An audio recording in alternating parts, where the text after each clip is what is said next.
tricky. Coming up on the boss,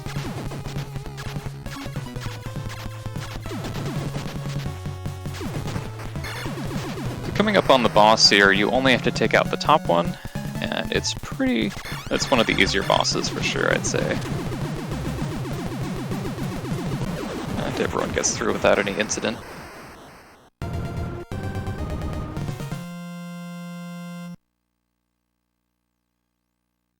Hello, Jeremy. Alright, so the jungle stage is a challenging stage, much like all the other stages in Super C. So, Super C has a different engine than Contra does on the NES, and so in Super C, you can have way more enemies on the screen at once at a time and a lot less lag, and so the game sort of takes advantage of this by having many spawns coming up on your tail. No matter how good you play, you have to stop and deal with them somehow. And just like in the first game, you'll notice Archie there, when you duck in the water in Super C, you're completely invulnerable. Archie mistimed it a little bit and got tagged for it, but otherwise everyone's going off pretty well. Thumb still has the spread, which is great. There's going to be another opportunity to pick up spread and fire a little bit later on after this mini-boss fight. This mini-boss is a little bit interesting, so it's not immediately vulnerable. It's not vulnerable until... Obviously they're still going to be wailing on him as much as they can, but he's not immediately vulnerable, and this is kind of a common theme in Super C. A lot of the bosses aren't immediately vulnerable when you'd expect them to be. So, this is another example of manipulating scrolling abuse. By being on the far right edge of the screen and scrolling forward, you're able to skip a lot of these falling ledges and be able to get through without too much of an incident here.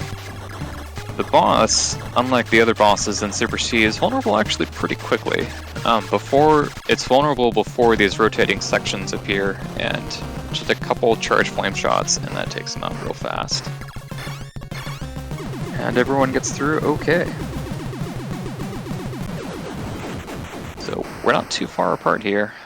And coming up on the next stage, so this is also a very hard stage. So the first obstacle is the bubbles. Getting through the bubbles with fire is challenging, for sure, and you need a little luck.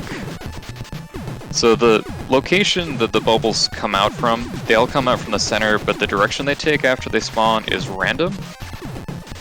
And there's six places they can come through, and they spawn 3 times a second, so it's no joke.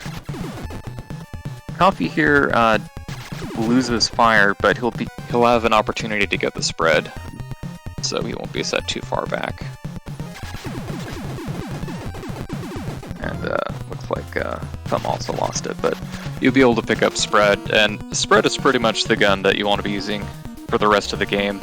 Now what Dan was going for, there's an elevator trick.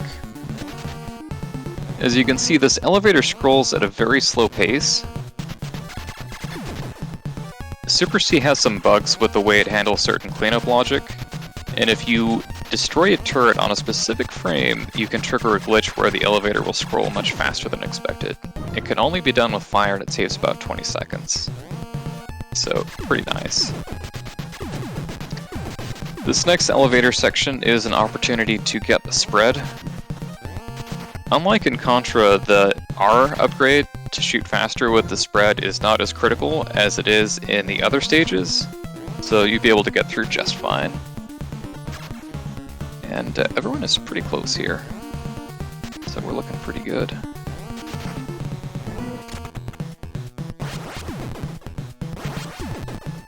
And, yep, everyone's back up to spread. Now the boss coming up here is tricky, so it's made up of individual sections, and each section is not vulnerable when it comes down, so it's a little bit tricky timing it. And let's see how they're doing. One of the more boring sections of Super C, but it picks right back up immediately afterwards.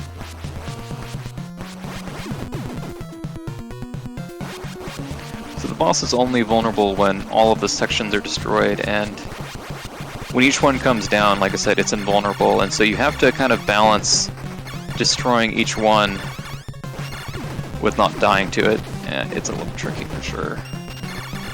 The sideways shot that Thumb is doing is the safest way to do it. Nice.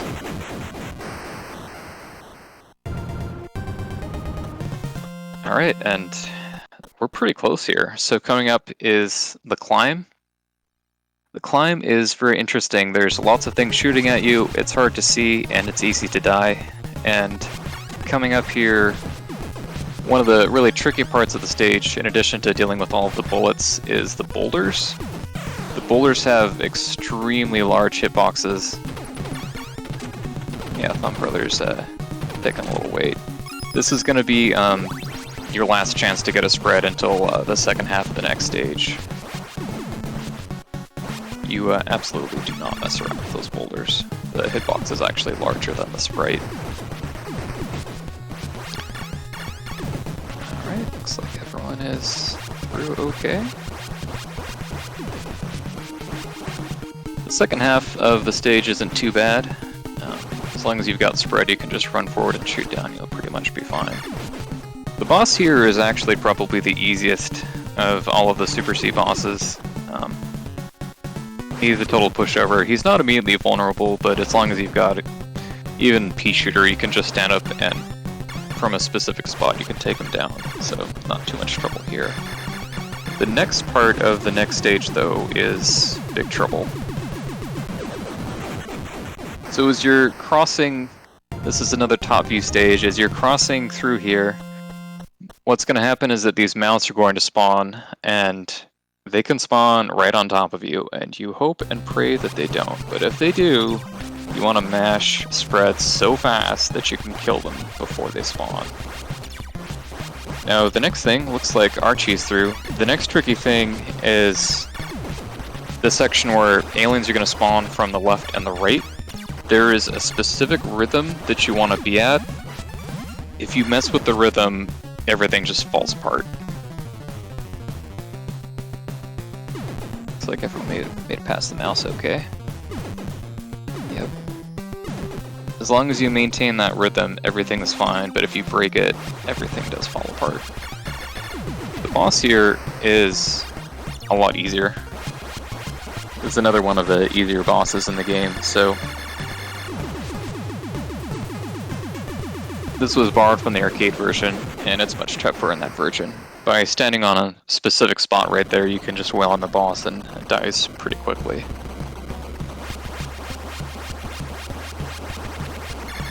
Yep, everyone's getting through without too much problems.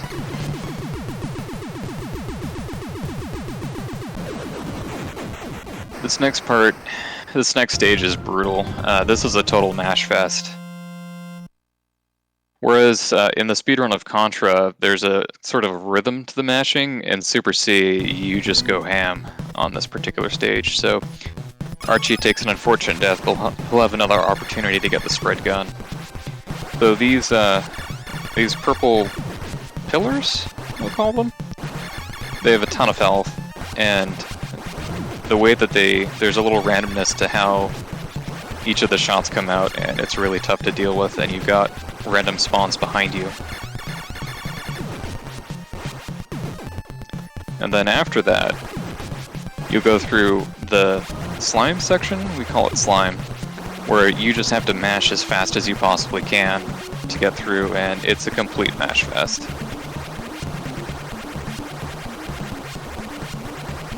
Archie going for the M. The M upgrade is a real upgrade in this game. The M has a higher shot limit than the pea shooter, and it shoots faster, so it's definitely a win. These purple pods are ridiculous, so if you look really carefully in the background, you'll see like there's a little black silhouette behind the pods. That is how big the actual hitbox of these things is. It is absolutely massive, and the spiders they drop are really annoying. So coming up on the boss, this is a little tricky for sure. Each of these guys, yeah, looked like Thumb was the only one who was able to keep the spread throughout. So, if you've got spread, this boss is relatively straightforward. There's a little trick I'll talk about optimizing a bit later. But yeah, you've got to basically jump over the slime and shoot the projectiles, and it's a little tricky. Archie looks like he's doing okay, but he's a little short on lives. Dan gets through without too much trouble, and Thumb is actually already on the way to the next stage. So everyone is now through to stage 8. Stage 8 in this game is no joke, so those jumps, that jump in particular that Thumb just made is very tight. And the timing on that jump was also tight. And those mouse have a hitbox, and it is larger than you'd expect. So Thumb gets through that second section there. There is a ceiling glitch that you can do. Yeah, I mentioned how bad that jump was. Dan missed it. It's very tight. And it looks like everyone's playing it safe, and I can hardly blame them. The glitch does require you to die twice, so it's out of the cards for Archie and Dan. Thumb looks like he's doing okay. But you will get to see this section here. So this is another challenging section because you've got the ceiling coming down, you've got random enemies from the right, and when the ceiling comes down and the pods are after you, you may not end up with a lot of time to be able to take care of what's in front of you.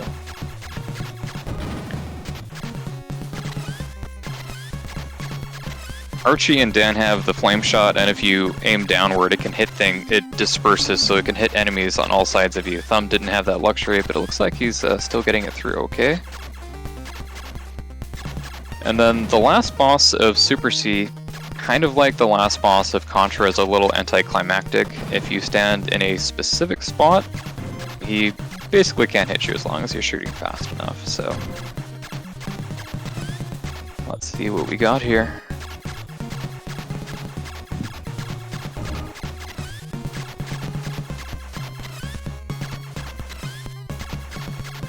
Alright, Dan using the laser. And looks like Dan is through. Time ends when the character stands up. 14:42. Very solid. Nicely done, Thumb. Here comes Archie. Archie and Dan are very close.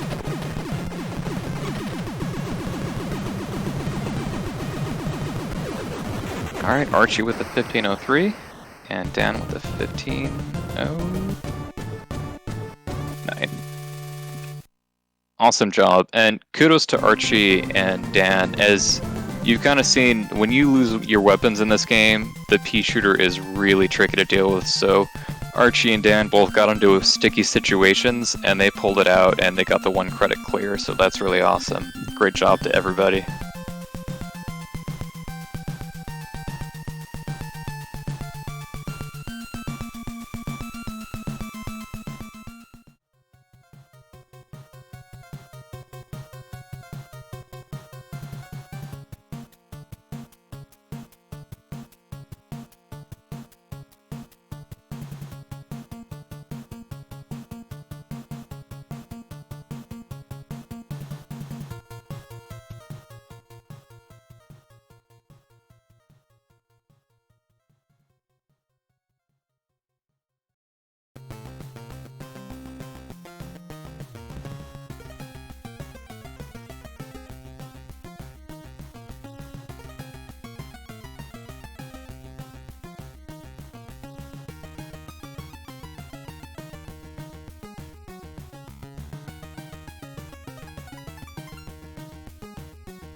from Konami Super C for Nintendo.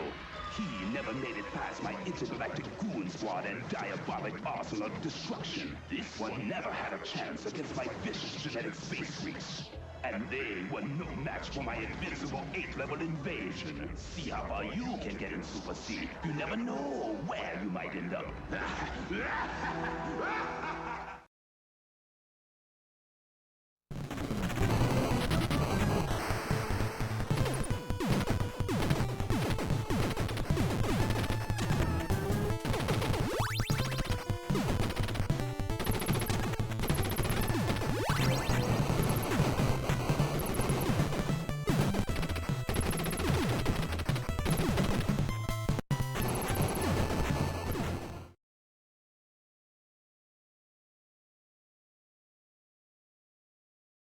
All right.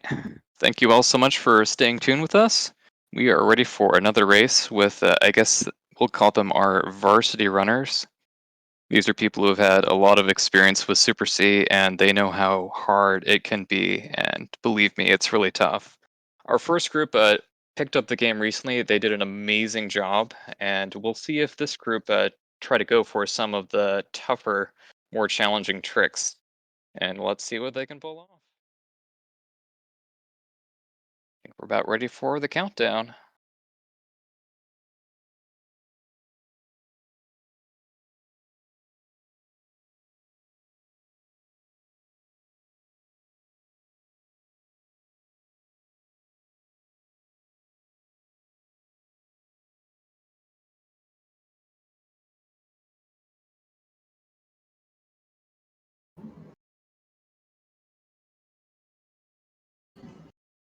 All right, we are started, and that is some really good sync. So we're in for a treat here. All right, so I talked a little bit about stage one in the last run, but I'll mention a few other things that bear repeating. So the slopes in this game are interesting. So you run slower on a slope, so you want to jump as much as possible when you're going up slopes. But because grenades are falling on your head, you have to be very careful about timing your jumps. The first gun that you want to pick up is the flame gun. That gun is a little bit tricky to pick up because you've got to do a horizontal shot on the pod before it reaches the slope. And the slope actually, as you see, actually absorbs your shots in this game, so you can't do it too early, too late. And then coming up, this is the tricky jump here. So Yumashev gets it, but had to pause a little bit. So you have to jump over that gap and time a charged shot to be able to get through there without stopping. And it's really tough. Dan is arch to the boss, and everyone else is not too far behind. This boss is pretty straightforward, so some charge shots, and that takes care of the core pretty easily. Yumashev not too far behind.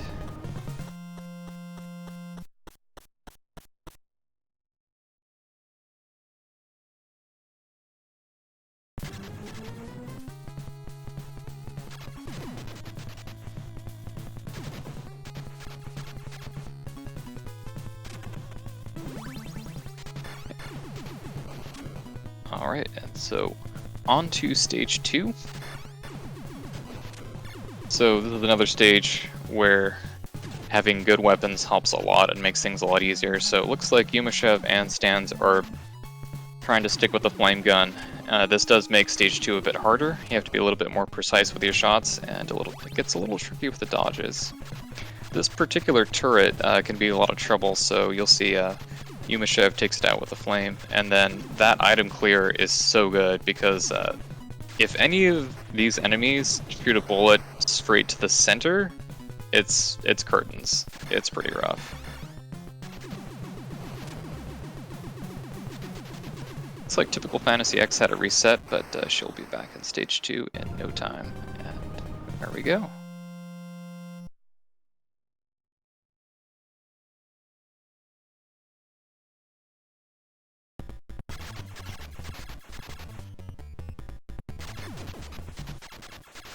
Alright, so coming up on the jungle. So jungle's also a pretty tight stage.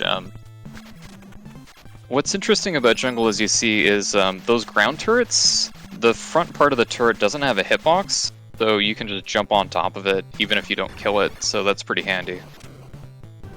Having the charged flame shot is pretty good for these enemies because the charged shot actually pierces.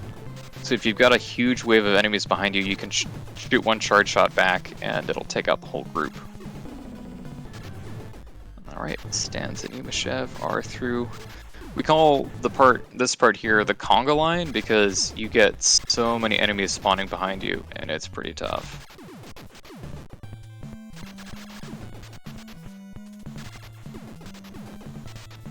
Yep, looks like they're through without too much trouble. The way that the flame shots scatter does make it nice when you're dealing with so many enemies behind you. And Stans almost died there, but he made it through. It was just a little close on the mid-boss kill. It is possible to kill it before you have to duck again, but it's pretty tight, especially with fire.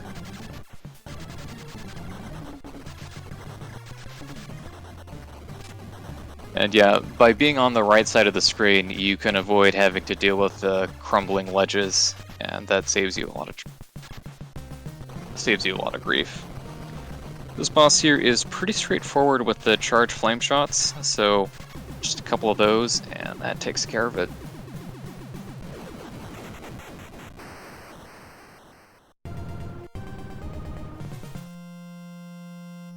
Alright, so on to Stage 3. So the bubbles with flame are really tough. So it's true that the flame shots disperse. Oh man, yeah. So Stan got lucky yeah. So on the first set of bubble, the bubble spawned short. It didn't go all the way down into the side, and that allowed Stans to get through without dying, but the opposite happened the second time, and that's how we lost fire. Yumashev, on the other hand, does have fire, and let's see if he's going to do what I think he's going to do.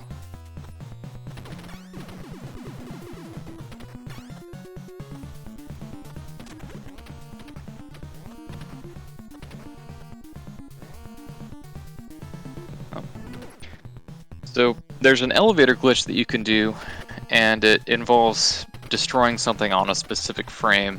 If you hit it, it saves 20 seconds. If you don't, there's not too much of a penalty for it. Well, there's not really a penalty, but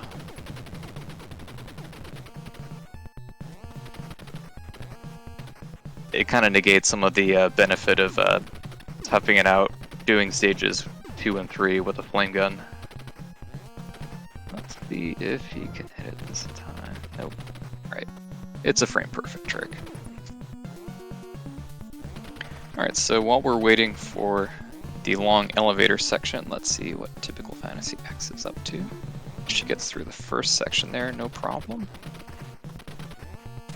Oh, yeah, Fantasy got through both bubble sections, so you need a combination of precise shots and a little luck. You can't shoot, the flame gun doesn't shoot that fast. You kind of have to rely on the way that the shots scatter to be able to get through the bubbles without dying, and also just gotta pray for good luck. Those barrels have a hitbox as they're falling, but as soon as they explode, the explosion doesn't actually kill you. It's interesting.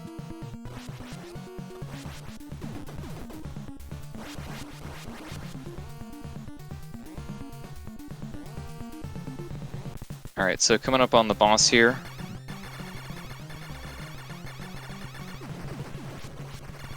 Because the pillars are not vulnerable when they're down, you kind of have to balance between... You do the most damage when you're pointed up, jumped up, and shooting straight, because the spread of the gun hits multiple pillars, but you're also vulnerable, so you kind of have to balance the two.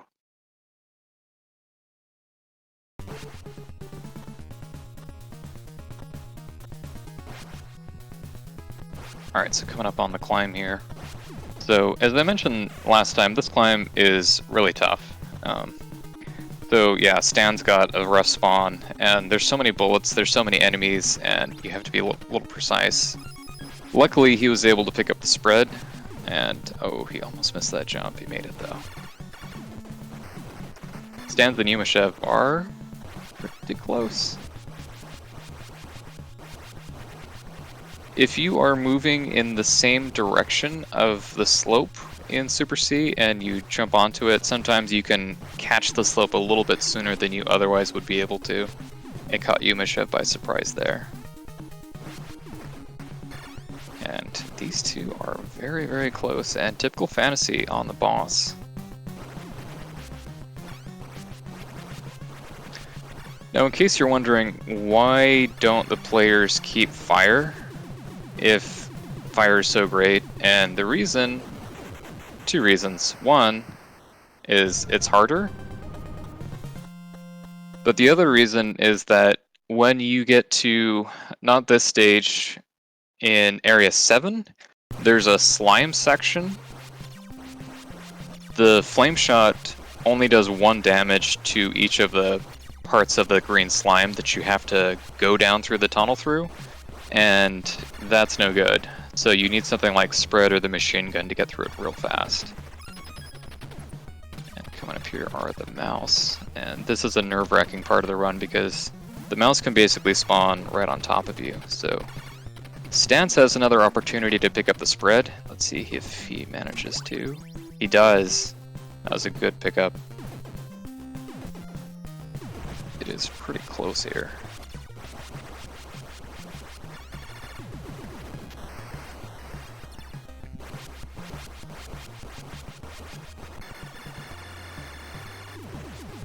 Alright, yeah, the boss on this stage is pretty straightforward. He can't hit you from certain spots, and point blank spread gets the job done pretty quickly.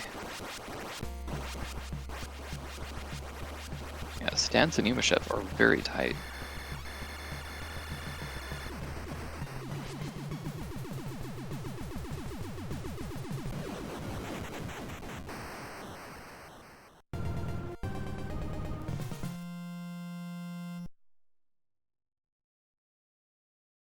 Alright, so this next section, this stage is just a complete brute force mash as fast as you can. So those purple pillars have a lot of health, and you've got to kind of, sometimes you may want to stutter so that you have a little extra time to take it out, and oh, Yumashev got tagged there. So it's unfortunate, but Stance also gets tagged. There's so much happening with each of the shots, because you want to go right, you don't want to lose any time, but being able to keep on top of enemies spawning behind you while this happens is tricky. And yeah, there's this spread gun, and that's going to be really what you want to hold on to for the rest of the stage.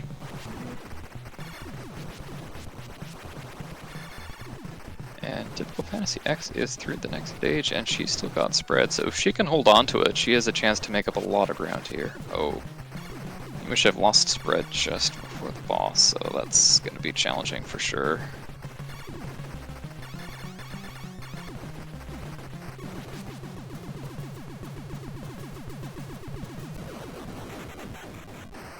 Alright, so doing this next boss with Pea Shooter is tricky. So if you have spread, you can take out, so the boss has slime that comes down and these little projectiles that seek after you. Spread just kind of makes it trivially easy, but with Pea Shooter you've actually got to do the timing. And let's see, so Stance is on the last stage.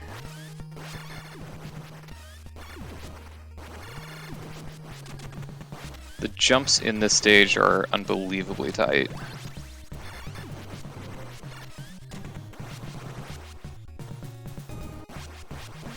Alright, now there is a glitch that you can do. Let's see if Stance is going for it. Alright. So this, we call it the scrolling glitch. So after, you're going to see the ceiling come down on Stance in a very strange fashion. Now. Oh. Alright, so this is tricky because if Stance dies while the ceiling is in the glitch state, he will completely soft lock the game. And oh, no. Alright.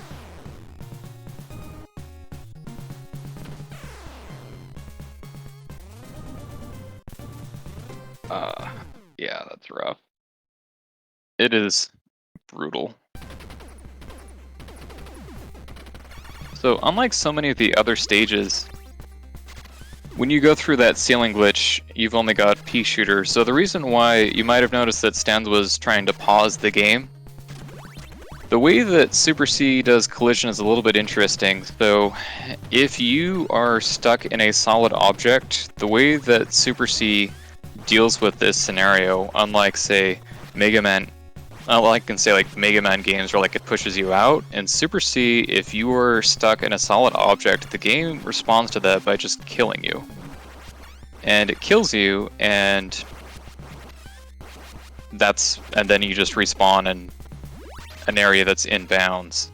So the way that the game decides, the way that I'll say the timing of when the game only checks to see if you're in a solid object once every 8 frames. And so if you pause and unpause the game, you can have the game in a paused state while it checks to see if it should kill you.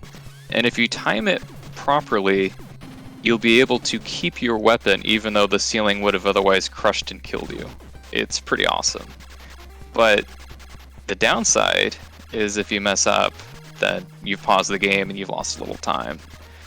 If you manage to make it through, however, you'll be able to keep your fire weapon through that rough section. And we are pretty close here.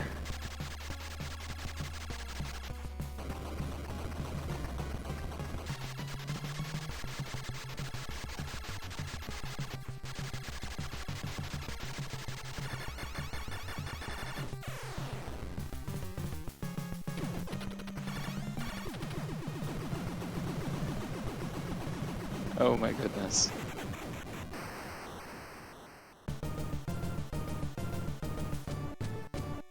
Wow. Typical Fantasy made the comeback. Very, very impressive. Okay, nice run. Okay. Фэнтези вас пошла. Ничего страшного. Мы настолько на 8 уровне все. У нее какой-то мэшинг.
Three-way scroll. High position visual. Sound selective mode. It's a super AV action. Contra. ァミコン用カセットコントラ好評発売中。コナミ。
You're good. You're good.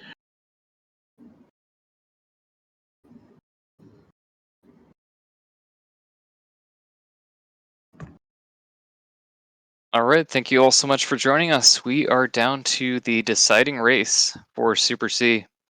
As you just saw, Super C is an absolutely brutal and punishing game, and you do the speedrun along the edge of a knife. Typical Fantasy X made an amazing comeback. Definitely one for the ages, and let us see if she can come out on top again, or if Thumb Brothers is going to take it. So I think that we are ready.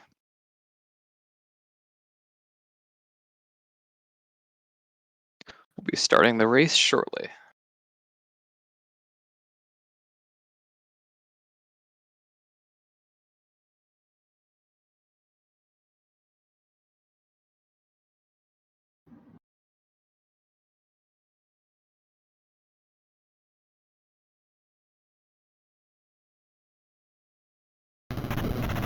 TFX, you ready?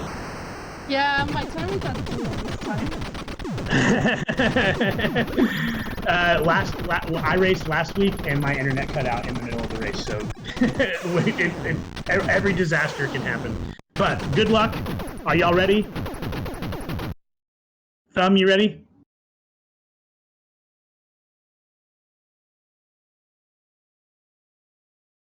Title screen? Okay. Not title Okay. screen. Yeah, you're going to be on the title screen. When I say go, you're going to hit press start, and then you're going to start your timer like you normally would. Okay. 3, 2, 1, go. Good luck. we go. So as I mentioned, Super C is a really rough game, and stage 1 is a very rough stage.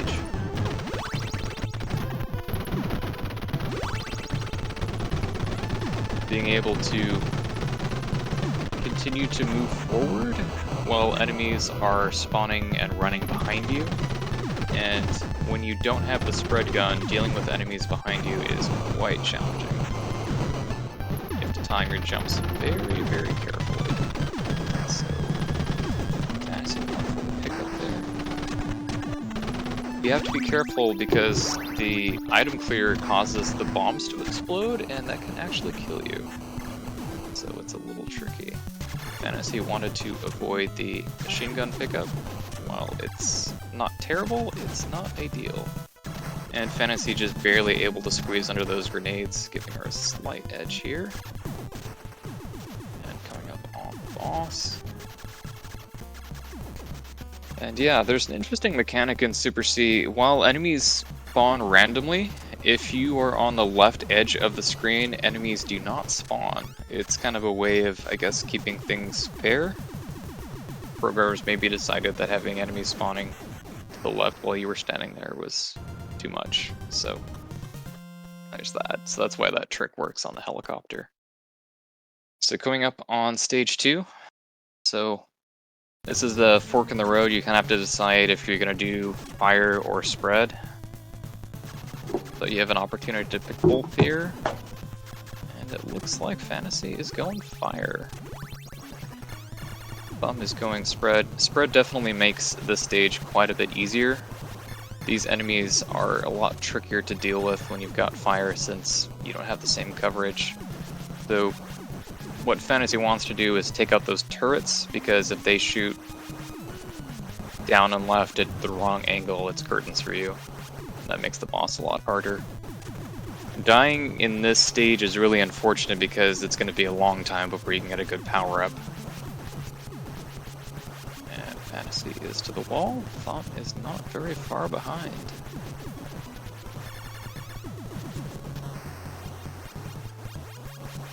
Nice. Fantasy got through. Yeah, this boss fight is a little bit trickier when you've got Flame, because you want to kind of alternate, get the right cadence with your charge shots, whereas Thumb just goes behind and just starts blasting. Works pretty easily. So this jungle section, you've got to be really precise with your jumps. You've got to make sure that you are jumping. You can't kill that sniper before he fires a shot at you. At least not easily.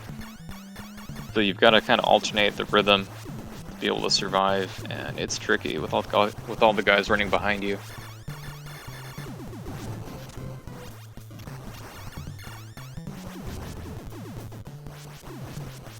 Here we've got a big conga line behind typical Fantasy.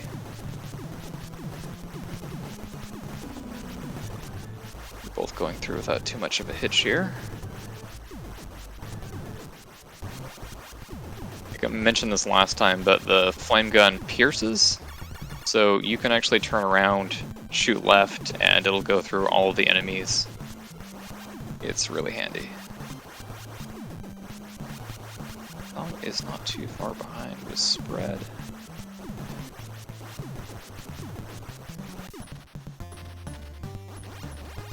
Optimizing the fire shots is a little tricky because because fire has a shot limit of 2, you want to kind of time it so that you're mashing at the right time.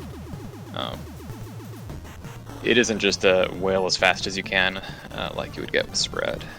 And let's see, Fantasy is sticking with fire here. Looks like Thumb is sticking with spread.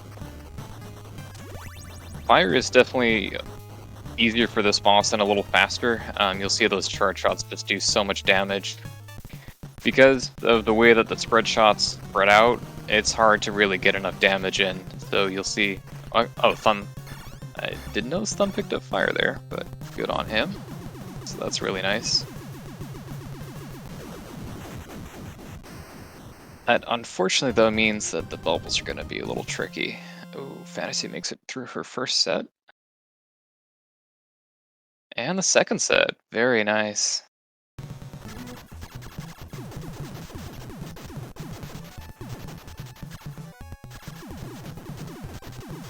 If you lose fire here, it's not too much of a big deal because you're going to be able to pick up spread. It just, you lose the opportunity to do that crazy one-frame elevator trick.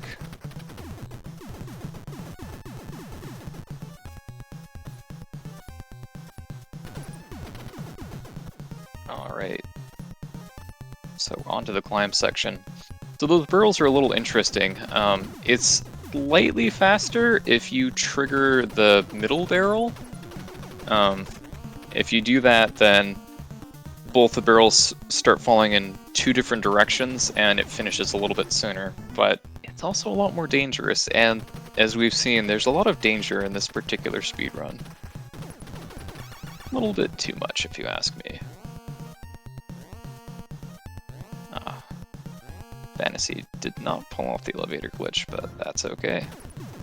Both doing just fine for lives here.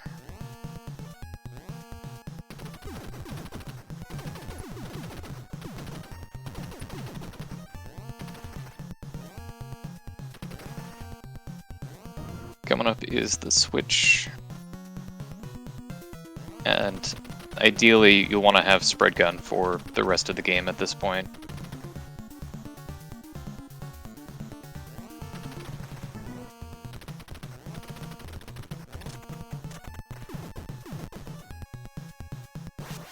Thumb is tempted by that laser, though. He wants it. I can see it. He's thinking about it. Missed opportunity right there. Really wanted it.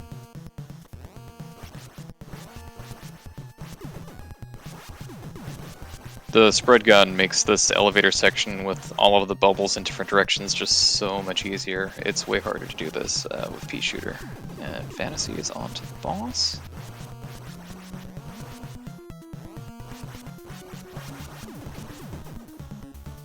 Yeah, you've got to respect those pillars as they come down. What's nice is that if you destroy enough of the sections of those pillars, it gives you a safe place to stand. So that's how you can get through. Fantasy definitely wanted to take a little bit of extra time to wait, though she didn't get crushed and she could keep the spread, which...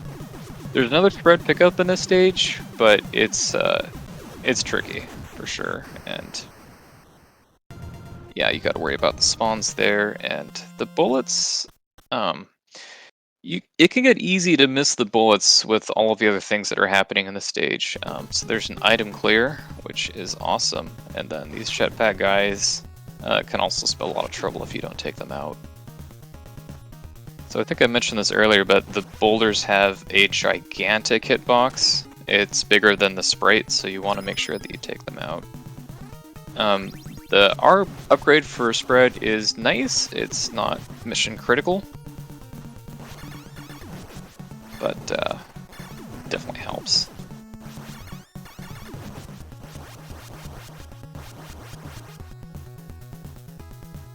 Here, Super C shows just how much better it is at handling tons and tons of enemies on the screen at once.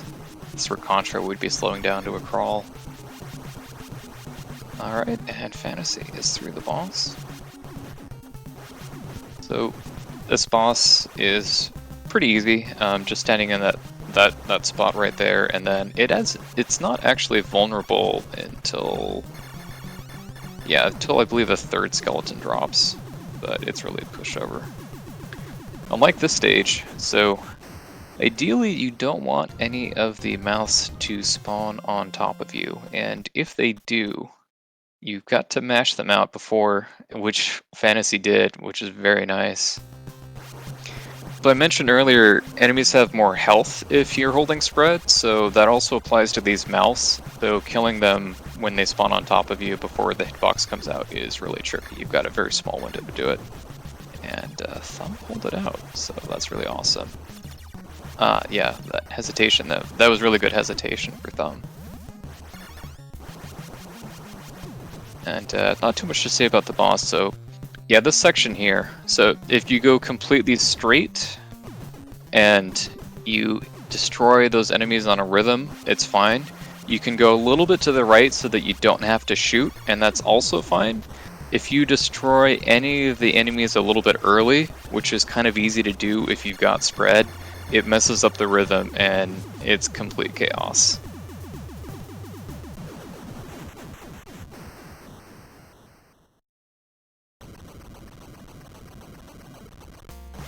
Alright, Storm. Thumb is on to wave 2 of the boss, and like I said, it's just stand in the right spot and it's fine, but this stage is pretty rough. So Fantasy is going to probably be a little bit more cautious. Losing spread will cost you a lot of time, so that's what she's going for. And let's see if she can hang on to it for the slime section. Alright, and you gotta watch out for enemies spawning from above. Fantasy has a very special mashing technique, which you'll see here. It's kind of insane. Like, very, very fast. That is not easy to do. I'll have to ask her what the technique is exactly, but she holds the controller a certain way, and it's pretty nuts. I'm going through the section just fine, but yeah, that mash from Fantasy is just bonkers. You can see how much of a difference the mash makes in that slime section. So on the boss, you'll notice if you're standing at a specific pixel and you're shooting up, both of the spread shots can hit. If you're just a little off center, not all of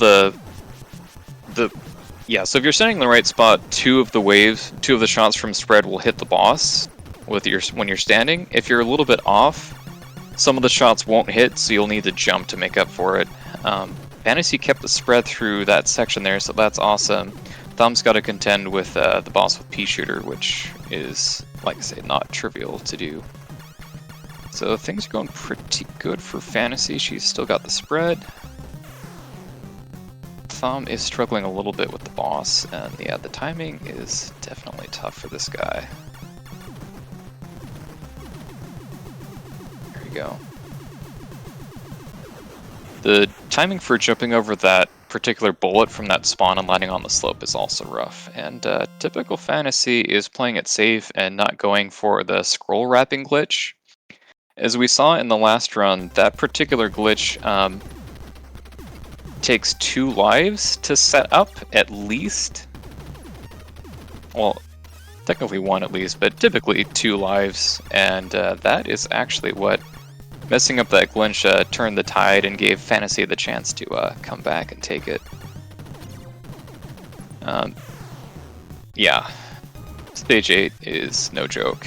Being able to keep the spread makes such a huge difference, dealing with the spawns, the way that the enemies seek after you, and the gigantic hitboxes of those mouse. Spread's actually decent, but fire is really nice for taking care of enemies behind you when you get to these sections where the ceiling comes down, and typical Fantasy looks like she is gonna take it unless anything super crazy happens, but I think she's gonna finish up with a very strong time, with Thumb not too far behind.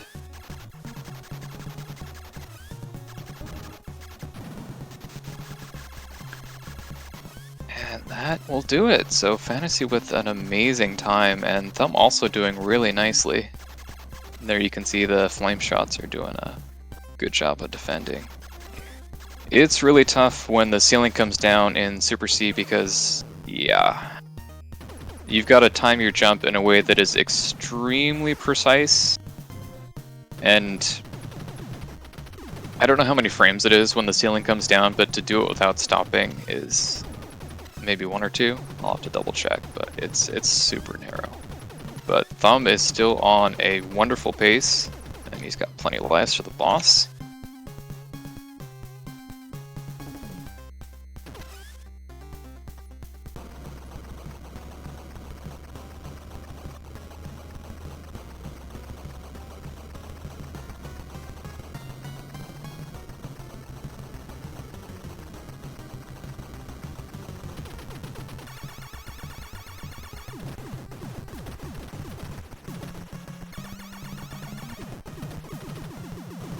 Alright, that's gonna do it. Big shout out to both runners. Really, really good race. And Typical Fantasy X getting a sub 14 in a race like this when the pressure's on is an absolutely amazing accomplishment, so kudos to her. And kudos to Thumb for picking up this game and posting a fantastic race time. Both of you showcased the highs and the lows of running Super C, and you can see just kind of how dangerous things get when something doesn't always go as planned, because it really never does. So really, really awesome job. Kudos to both runners, and so glad you all got to see sub 14 in a race like this.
together. It's Konami's Contra Hardcore for Sega Genesis.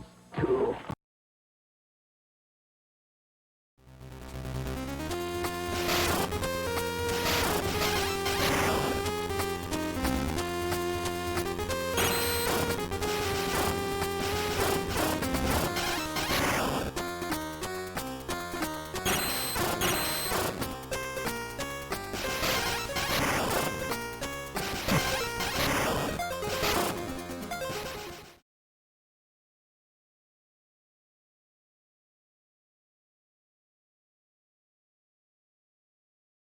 All right, thank you all so much for tuning in again, and we are moving on to Operation C. This is a game that is also very close to my heart, although I haven't raced it for a while, but this will be a big treat. Operation C is a game that has seen quite a bit of a resurgence lately. The first major speedrun I did of it was, I'm dating myself, 10 years ago. And the time got lowered after a little while by FCJ, and then inside the Contra Discord, a lot of interest and buzz came up around Operation C, and the community has been pushing the time harder and harder. Mechanical Koopa did a low percent a while ago, but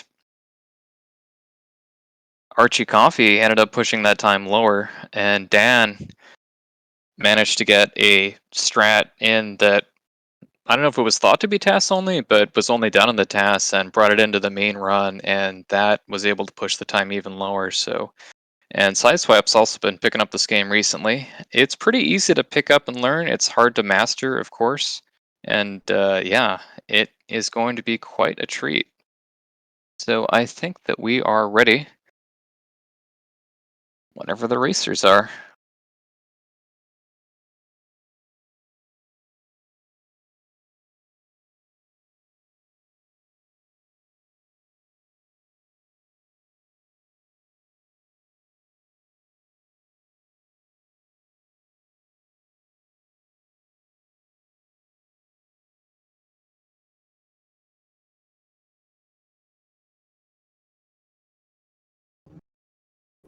All right, we are going. It is go time.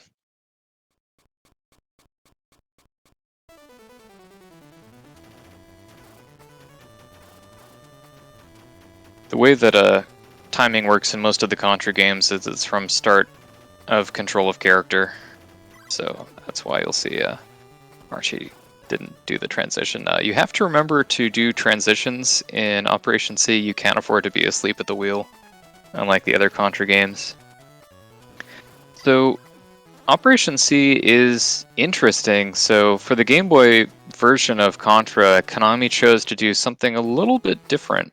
What they ended up doing was they made a game that was just kind of its own thing. And so Operation C just kind of goes in a completely different direction. It's not attempting to be Contra, it's just a Game Boy Contra. So some of the weapons you'll see are kind of familiar. So the spread gun, as you see, is pretty familiar. If you pick up, so the spread gun fires 3 shots. If you pick up another one, it fires 5. I think probably due to hardware limitations, the game doesn't scroll sideways very fast, but you kind of make up for it by a very high vertical jump. And so you'll notice that the character jumps very high, but the distance he clears horizontally isn't so great. And unfortunately, that kind of came to bite Sideswipe early on. But all the players now have the flame gun. So the flame gun is pretty much the weapon that you want to stick to through most of the game. Having said that, though, all of the weapons in Operation C are actually pretty strong. The homing gun made its first debut in this game, and it is incredible at seeking enemies. I should stop and talk about the submarine boss. So this boss is interesting. You've got to destroy each of the parts that open up. It's only vulnerable when it opens up. And you have to destroy every part of the boss in order for it to die. You have to destroy all of these turrets, that is, for the boss to die. So, yeah, pretty much that happens without a hitch. Now, the flame shots, as you'll see, they kind of disperse. So each of the different kinds of shots in this game do 1 damage apiece, and when the flame shot disperses, it does another damage, and kind of the cadence rhythm of that makes it pretty much the best weapon. It's got some good coverage. We're onto the overhead stages here, and it's similar to Super C, but it's also kind of a little different. Having 1 tank with 2 turrets, and the boss, we've got tanks kind of oriented vertically with different types of cannons. What's tricky about this game, so a lot of the times you want to be facing diagonal, so if you watch... Oh, looks like they're going right. Some of the time, if you want to shoot like diagonal, I think I'll talk about this in the next overhead stage. So what Sideswipe is doing is, just like in Super C, you want to be closer to the top of the screen. The screen only scrolls when you move, and so by being closer to the top, you can get through a lot of these sections like on the conveyor belt without having to stop, and it's pretty nice. You can see the way that the flame disperses makes it really, really good for taking out enemies that may be in 2 different directions, like on that particular tank. And Coffee and Dan are coming up on the boss. So this boss is interesting. So you've got to destroy each of the turrets. It's kind of like a super tank with multiple sections. So you've got to destroy all the turrets, and then once that's gone, you take out the projectile. The projectile shooting thing in the center becomes vulnerable. Yeah. So you can see it's a little tight because you want to get in close to do all of the damage that you need to from the fire. But if you get too close, that center projectile could kill you. So it's a little tricky.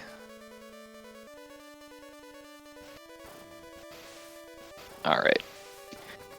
And it's really good. So if you don't kill the center turret in time, it closes and you've got to wait a long time for it to open again. So that's that. So on this stage, you've got enemies coming up behind you. If you point your gun down and to the right, the flames scatter in such a way that you can take out enemies behind you, but you still have to jump for that turret. The climbing section definitely takes advantage of the considerable height of your character's jump, and it scrolls pretty fast, as you can kind of see.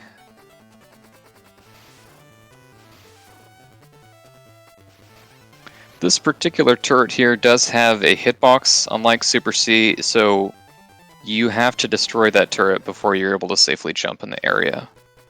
Jumping causes you to slow down for a frame, so you want to hold back on it as much as possible. So coming up here is the first phase of the boss that we'll be fighting. It's a little anticlimactic.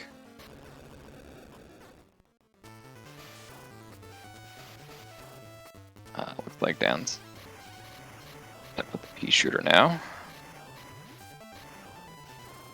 One of the downsides of having the pea shooter for this fight, and also for traversing in general, is that you now have to jump to hit enemies that are running behind you, and jumping will slow you down slightly. Coming up is the scary jump.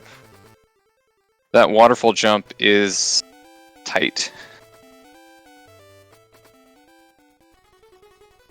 Looks like Sideswipe's going to have to start stage 3 over. So Archie has the fire for this boss, and let's see if he's going to go... Nope.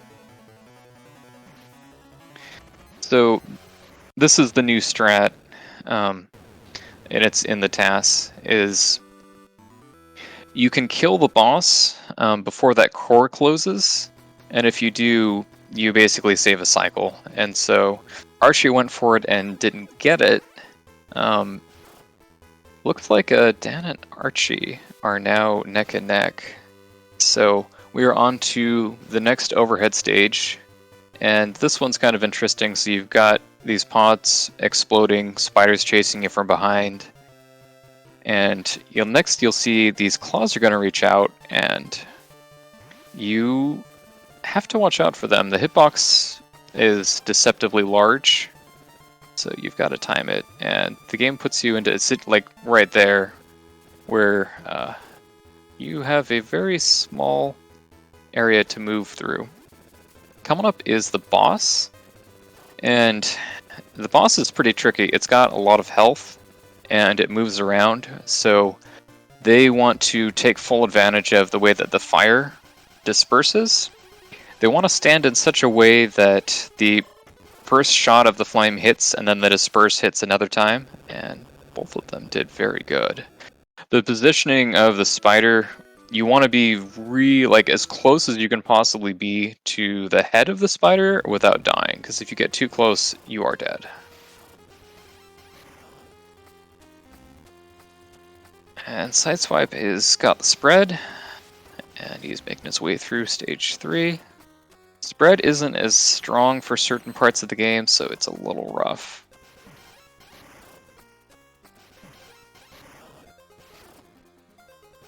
And coming up on the last, so this is the last stage of the game. Oh, Archie almost missed a very, that could have been bad. Hitboxes of the game are kind of interesting, as you saw with those bolts there. So, not too terribly much to talk about for this section. The shots from the fire dispersing can take out enemies behind you, but there's a little tension because you've also got enemies coming to the top right. So if you spend too many shots, because you can only have 2 on the screen at a time, if you spend too many shots trying to take out stuff above you, stuff from behind you can get you and vice versa.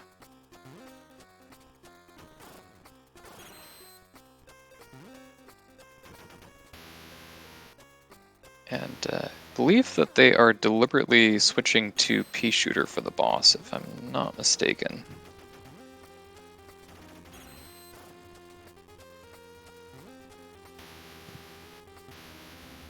This elevator section is sort of designed to spook you into doing the wrong thing, so you might instinctively want to jump over the lightning, the electricity, instead of duck. Or here, when the scorpion comes out through the glass, you want to jump because it's coming at you, but then enemies are spawning above you. It's a really sneaky way the game is set up.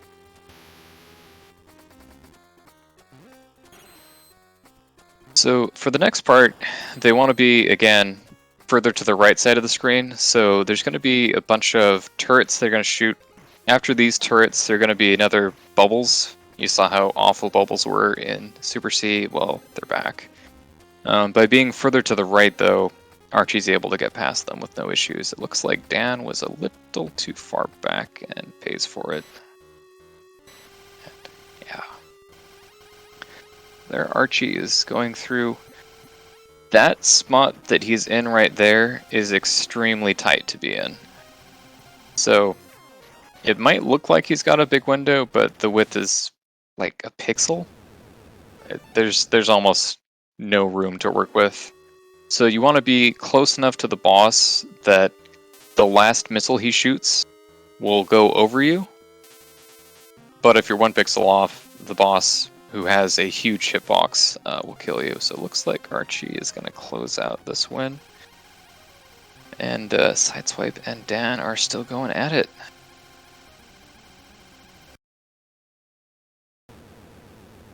So nice work for Archie getting an 1132. And Dan is still going, so let's check in on Sideswipe. So Sideswipe has the flame, which is great. Yeah, this section of the top view stage is really tricky. Right there.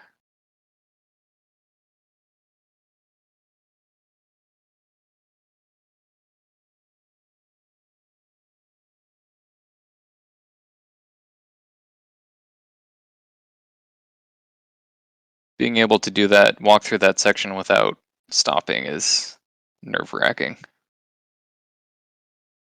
See, looks like. Yep, Sideswipe got the position for the boss kill, so that's really nice. On to the last stage.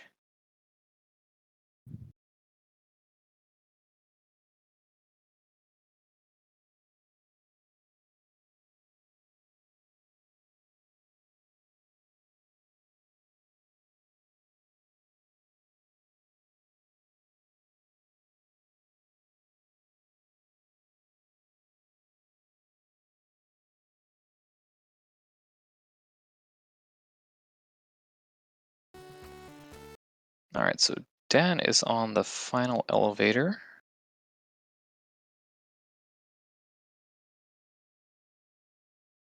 And the reason why he's able to get further to the side of the screen is that he's further up on the ledges as soon as the elevator stops. And it looks like this time he is far enough to the side to be able to make it through unscathed. And he's going to close it out with the boss. This boss is definitely tough. So you kind of see how he has to kind of mimic his movements and keep doing damage, and he decides to jump over that last one. Can't blame him. And I think, yep, that does it. All right, so Dan is through, and on to the last section there.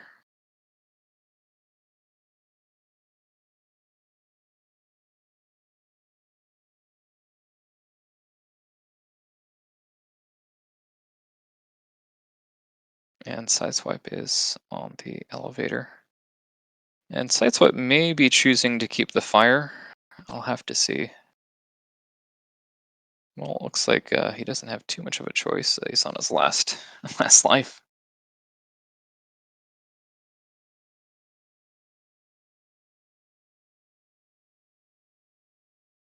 Ah.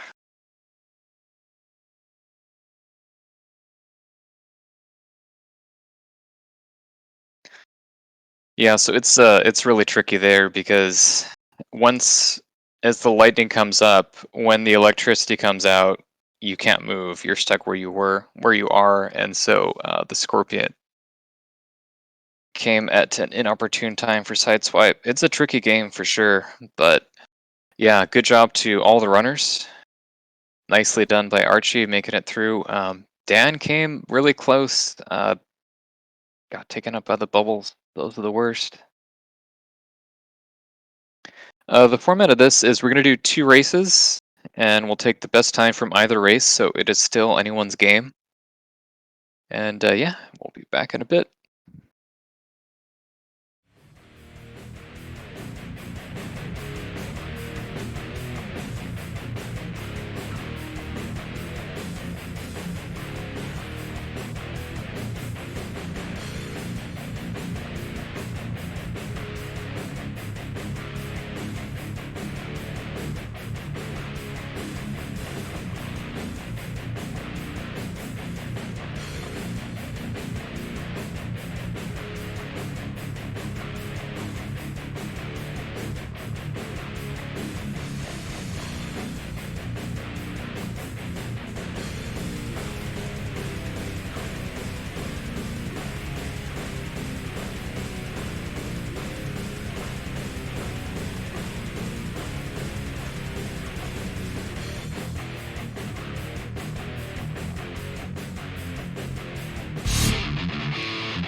All right, we are ready for round 2. And again, everyone is trying to put up the lowest time they can, so it is still anyone's race.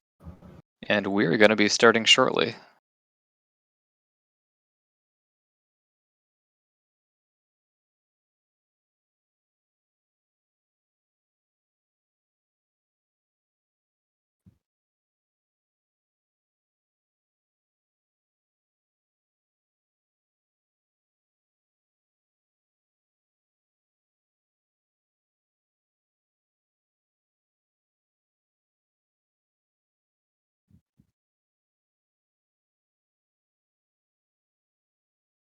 All right, here we go. A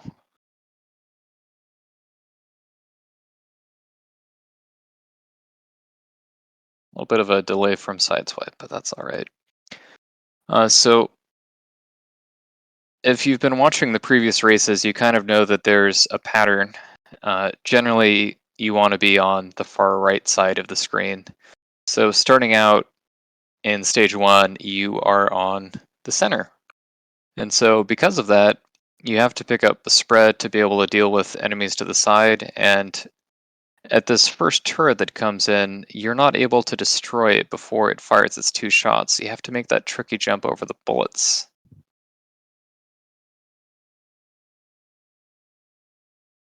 And that brings us all to the elevator section. So this boss, this little mid-boss, it's totally optional to fight it. He's got some interesting hitboxes, and unfortunately, I don't know why they did this, but you can just ignore him and nothing happens. So, but the important thing for this elevator section, though, is that you do want to be on the further right edge of the screen. So by doing that, you'll be able to deal with some of the obstacles in this stage a little bit easier.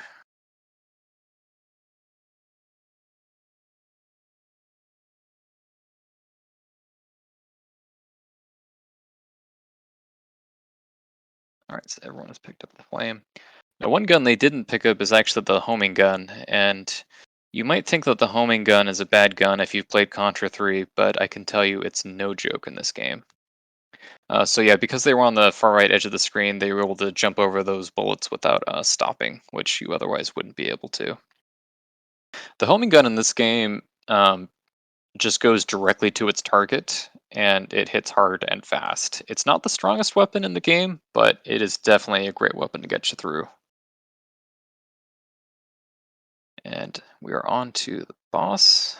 Hopefully this shouldn't be too much trouble. Everyone's got the flame.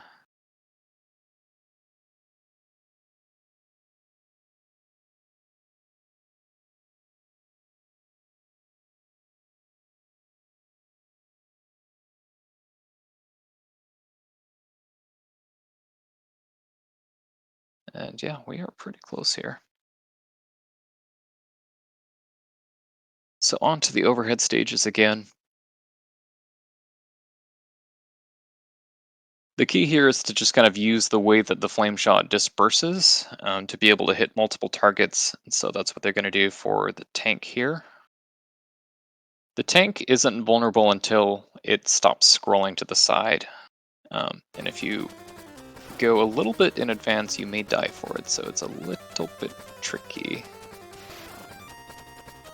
The center part of the tank does not have a hitbox though, so once it finishes scrolling, you can safely walk into it.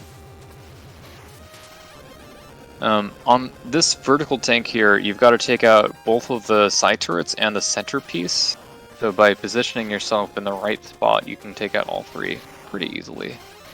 And here again, abusing the position of the top side of the screen. Looks like Sideswipe did not get quite high enough, and so unfortunately due to that you can kind of see what would otherwise happen if you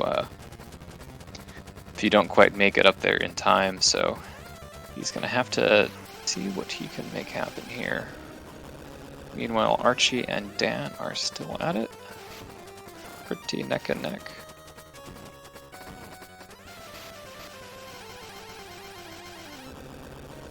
Now, the one good thing in this game is that the pea shooter is actually quite strong. It's not as strong as fire because it doesn't do the dispersing, which really comes in handy throughout the run, but as far as just raw damage output against a single target, it's actually pretty decent.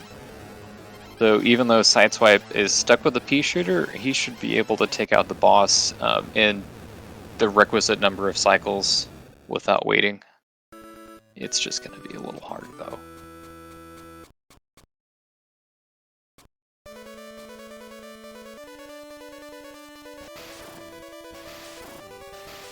Looks like, unfortunately, he missed the cycle. It's pretty tight with pea shooter. It's a lot harder than fire.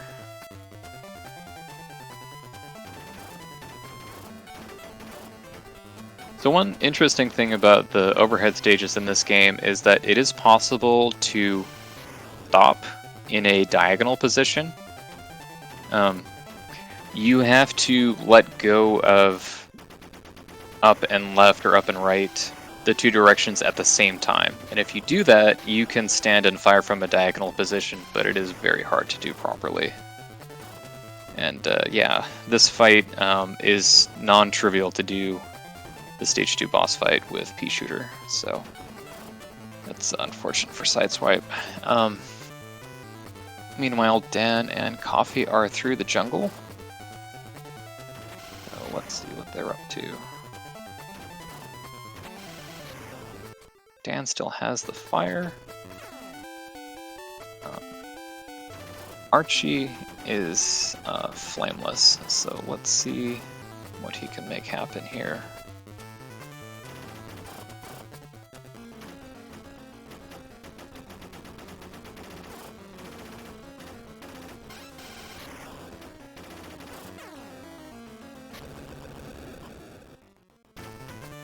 So that particular boss fight's kind of an interesting, it's sort of a showcase of just how powerful the Pea Shooter is. So they were able to take out the boss in roughly the same amount of time, but the dispersing effect of the fire gives Dan quite a bit more protection. Dan unfortunately misses that waterfall jump. That is actually a very tight jump. So Archie and Dan are now neck and neck.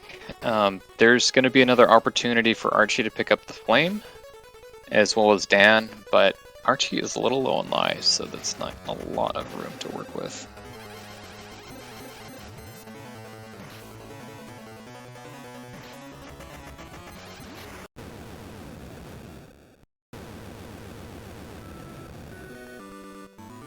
Yeah, really tight there.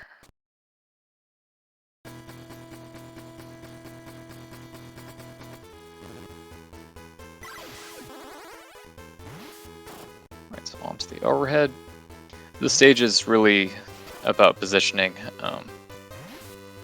That's kind of the name of the game. There are some enemies to take out, and the fire does help, but it really just comes down to being in the exact right spot, both on the X and the Y axis.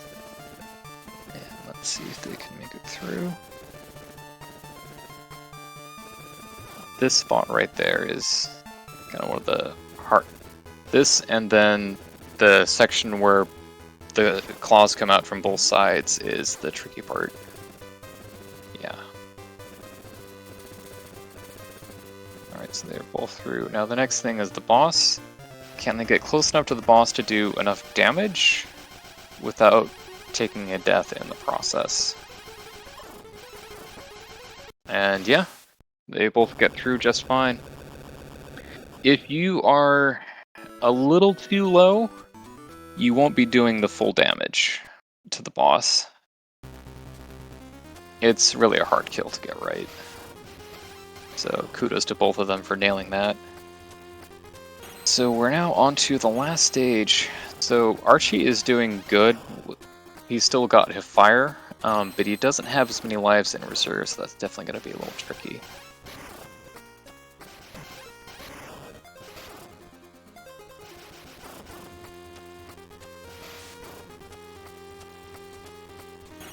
Meanwhile, Sideswipe is making his way through the jungle, and yeah, these jumps in the jungle are definitely tough.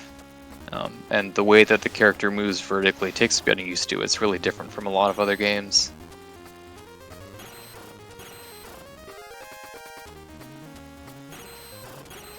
Alright, Sideswipe grabbing the spread there.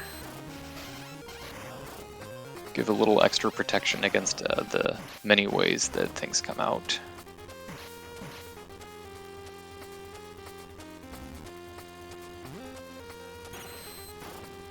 That part of the boss that drops those two projectiles out that run along the ground has caught multiple runners this race.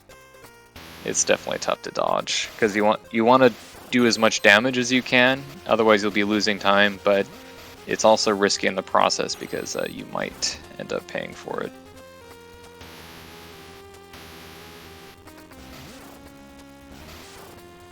Sideswipe does make the clutch waterfall jump the first time. When I was running the game myself, like I would always hold my breath for that jump. It was so, yeah. Alright, so Archie and Dan are on to the elevator section. So Dan has taken a death so that he has the pea shooter. Archie, I think, is a little low on lives, so he's probably going to stick with the fire if he can.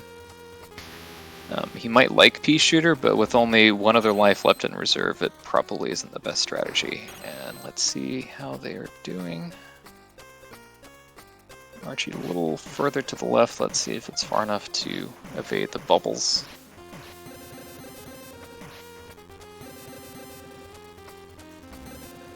Alright, they both make it through. So Dan's got a bit of an advantage with pea shooter, but this is still pretty tough to get right, so let's see how they do.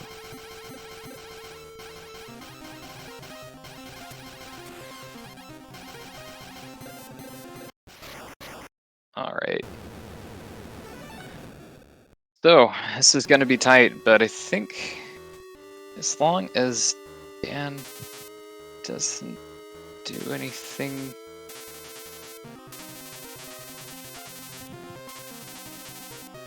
So I should explain a little bit. The very last part of the game is really anticlimactic, so you're shooting Black Viper, which is that creature that you're seeing in a jar, and then you break the jar and it explodes, and it's a load-bearing jar, so the entire place explodes. For whatever reason, the way that the hitbox works on that particular glass jar, the flame only does 1 damage instead of 2. And so because of that, the pea shooter actually does more damage to the final part. And so you actually want to do the last fight with pea shooter to save a little bit of time. And that time... Ooh, it does make the difference when the race is that close.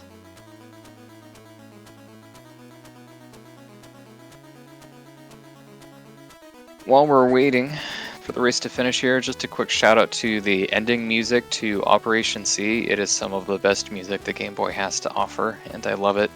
You should play Operation C if for no other reason than to hear this ending music. It's great. Great job to Archie and Dan. Those are both pretty solid times. Really solid. Sideswipe now coming up on...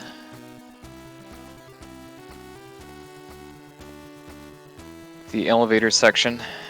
So I, in my commentary wisdom, thought that Archie was playing it a little bit safe by keeping the fire for the last part of that boss fight, but it actually turns out that he just forgot to die. So what do I know as a commentator?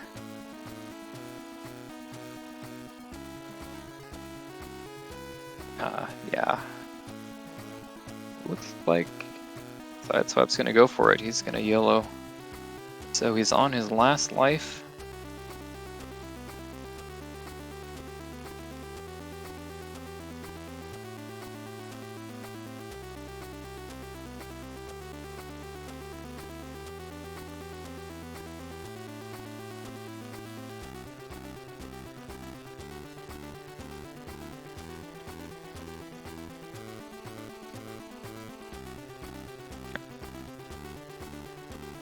Alright, let's see if Sideswipe is able to get this far enough for the bubbles.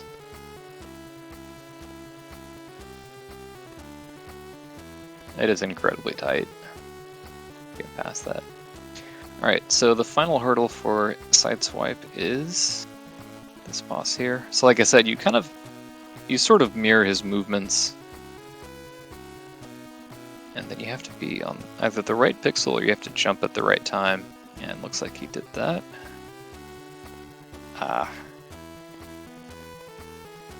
Yeah, the hitbox on that boss when he is docked on the ground is pretty large. So that's how tight it is when you want to get up in his face when he's shooting the missiles. And I think we are going to close it there, but a good showing for everyone. really awesome to see Operation C getting some love and attention. It's definitely one of the most overlooked titles in the Contra library, but great job to everyone. And I think that we are ready for our sudden death final round. So let's go ahead and jump into it.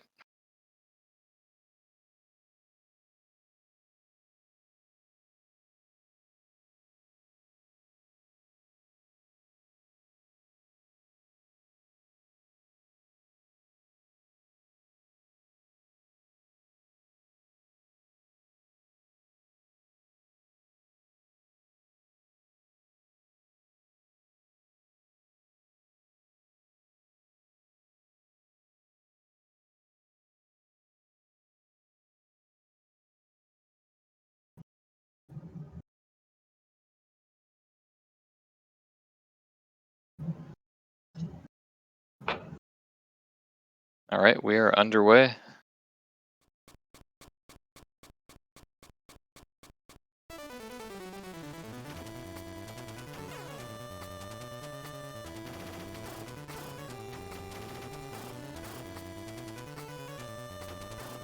think Archie might have been forgetting to hold down shoot at the beginning of the race. But that's alright. I have spaced out more times when I've been speedrunning than I'd like to admit. But yeah, not a big deal here. So, the name of the game in this stage is to go to the right and stop as little as possible, and Dan just missed that jump, so I think that puts these two just about neck and neck. And losing spread's not a big deal because I'll be picking up fire soon anyway. The critical thing, like I mentioned, is being on the right side of the emulator. Sorry, the right side of the elevator. Freudian slip, maybe.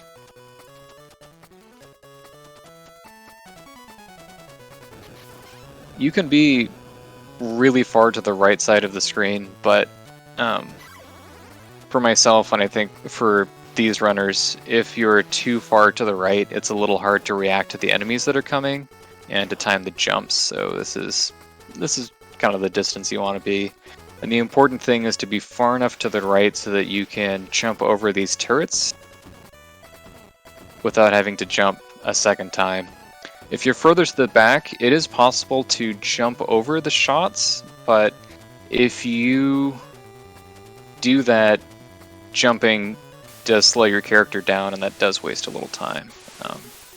Dan unfortunately loses fire, so he's going to have to do this boss with pea shooter, which is actually still quite doable, but it requires a lot more precision.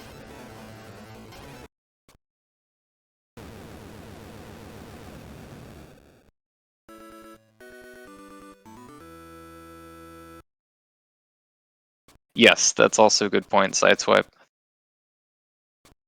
Yeah, like other Contra games, there's an offset from where bullets come out relative to your gun, and that can be a problem. So I do want to showcase, this is kind of an example of just sort of like how balanced the weapons are in this game. So you can see that pea shooter was able to pretty much get roughly the same time as fire for the boss. And that's kind of just how well balanced they are. Losing the dispersion effect of the fire, though, obviously is going to make some of these sections where there are multiple targets take a bit longer. But Dan now has fire again, so he's back to full strength.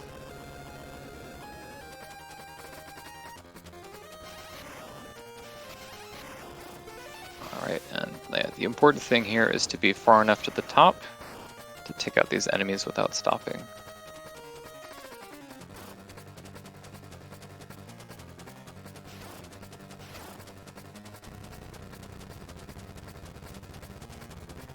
Alright, so coming up on this next tank fight,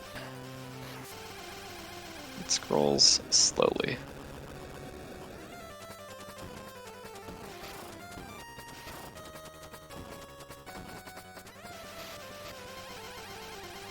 Alright, and then on to the boss.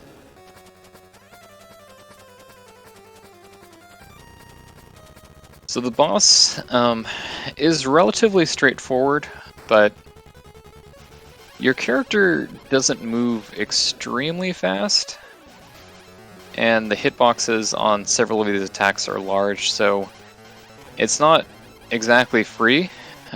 You just have to be very precise at a specific time. So, case in point, unfortunately for Dan, but he still manages to get the kill on time, so that's really important. Yeah, if you're just like a couple pixels over, that's curtains for you, and that's the tricky thing about this game, is that a lot of positions are really, really precise. Whereas other parts of the game, not quite as much. Things get a little trickier for Dan here, so he's gonna have to make it through this stage with pea shooter.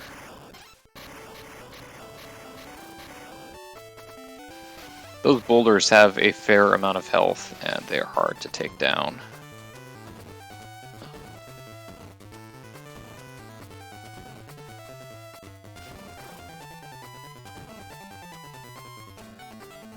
Yeah, jumping in this game has such intense vertical height. You almost wish that the first Contra game had it.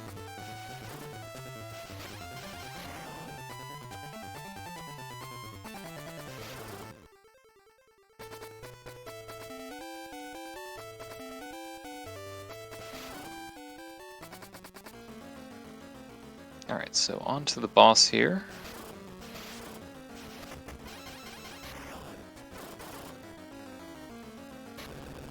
Alright. Archie keeps his fire for that. Yeah, it's just making sure. There you go. Yeah. Dan's able to hit the jump. So that works out nicely.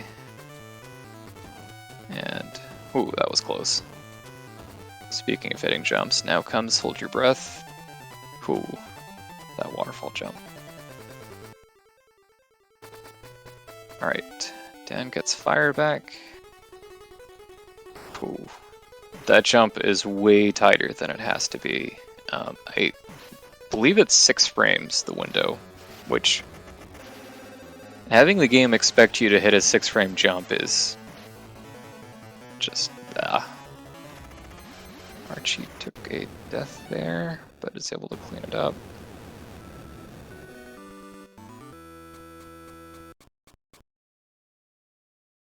Alright, and Dan's able to clean things up nicely. So Dan, in his any percent best time, is able to take out that boss in essentially one cycle. So you kind of saw how the boss kind of bobbed and went back before it was vulnerable again. So it's an amazing strat that he pulled off. Didn't go for it in the race for, I think, obvious reasons.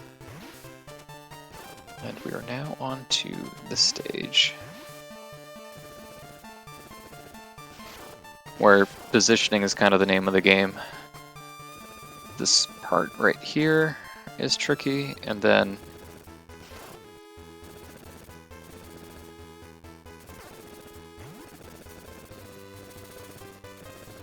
the hitboxes, yeah, they're so close when you watch it really carefully, and yeah, if you're off by a little bit, it can mess you up. Speaking of hitboxes being very close, yeah, being this close to the spider without dying is rough, and Coffee hits it just fine. I think Dan, yeah. Okay, awesome. If you don't have the flame for that, the boss spits out some kind of venom, and that venom eats shots. So it's really rough to do that fight without fire. Fortunately, they both have it. If you mess up and die, things get really rough really fast. Oh, Dan took a pick. Alright, so Dan's, I think, did not want to lose fire at that point of the stage. Is he going to try to pick it up again, or is he going to go with pea shooter?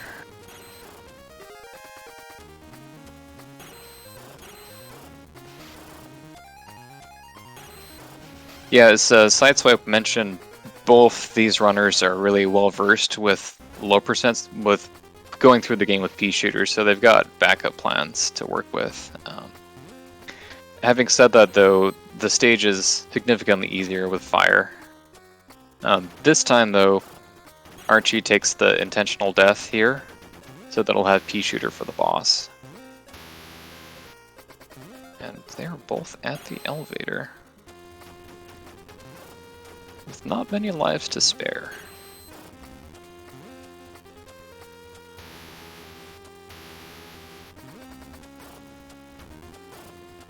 Yeah, the game really baits you to want to jump over the electricity, and it just never works. Alright, coming up on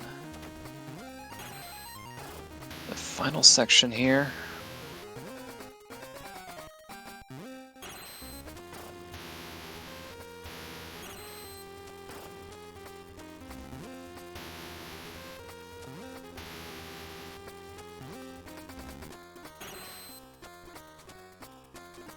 Alright. Where's she through? See far enough to the right.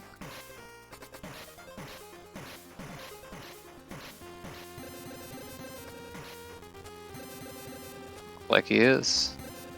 On to the boss fight.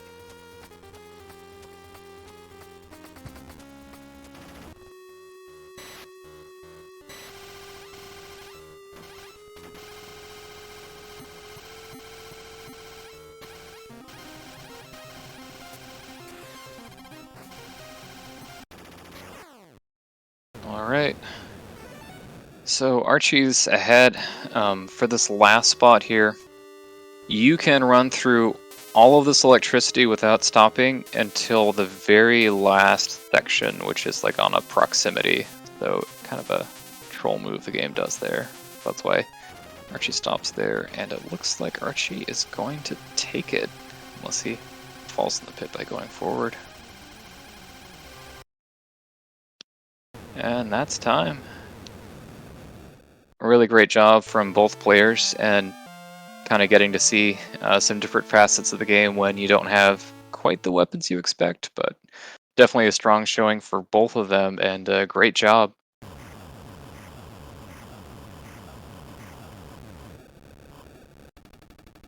And I think with that, we are done.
or sorry, Dan and Archie. I know Swipe wasn't too happy with the way things turned out, but he definitely stuck it through and kind of showed more of the game. I always like when things don't go the way you expect because you get to see different aspects and elements of the game, and it's a nice show for us to watch.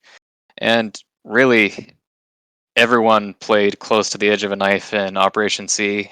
It was a struggle for lives for all of the players. Dan and Archie did really well. And we had a nice, really close race the first time with Dan and Archie. And shout outs to Archie for winning the deciding one, but also really close race and strong showing from all the players. So big thank you to everybody involved. And it's been a pleasure working with you all and commentating. And I am jumping on just to say a huge thank you to Mr. Mamixer for running the show behind the scenes. This was his first time taking on this part of the job, and it is something that he handled very well. Huge shout out to Mr. K for lending his legitimacy to our event. A lot of incredible insight there and made everything really immensely watchable and just added to the entertainment. Huge shout out to CombustibleDan, of course, for racing, but also for making a lot of the assets that we use today, the cool transitions. Dinosaurs Eat Man, or Dinosaur Eats Man has made a lot of awesome transitions for us. Jackie O's artwork gets shown all the time, and we always love to show that. Just a big thanks to everyone who is involved. There's always like 10 of us, so if you worked on it, we love you. Cricalo, thank you for your guitar video. I asked him to edit that video just for our channel, and he was willing to put in extra work to do that. So always love showing as much of the community as we can, which is why we're really excited next week to bring you Hardcore Uprising for the first time on ContraRaces. We got Aaron and Queen Bee going at it. We're gonna pair it with another game, but we're gonna confirm up a few details first. So we'll stay tuned and we'll fill you in on what the double header element of next week will be. But we're excited that you showed up. We're excited that you're going to come back next week if you are. And I think that is all we have to offer. We're going to go ahead and raid Speed Gaming. They're doing some Metroid stuff. It should be a lot of fun. And we love you. Thank you so much, guys. Everyone have a wonderful rest of your Sunday. And we'll see you in the Discord to party all week long.